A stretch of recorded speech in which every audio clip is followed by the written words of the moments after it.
loodaks, et praeguse seisuga kõige esimesena number 38, siis Raido Asula ja tõsiste panustega ta on. Vähemalt siin praegu, aga esimeses korras sõitis Raido kokku ainult 6 ringi.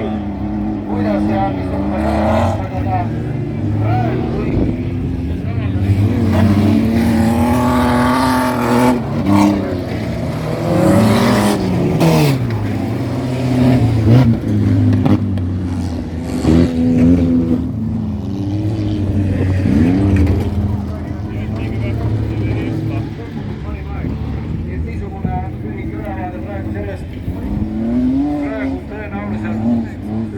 Parimatest autodest meie ees näeme.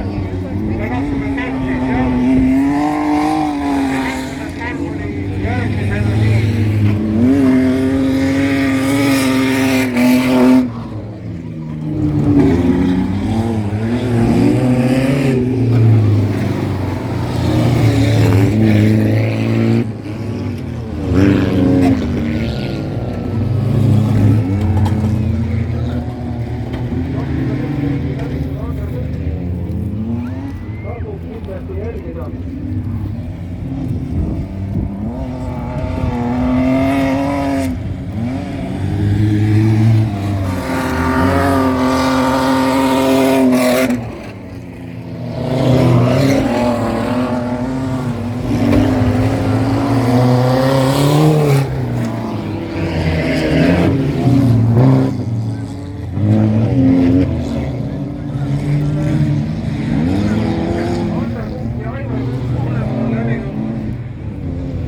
Pea 40 ringi, Ander on läbinud 40 ja Aivar 39 ringi.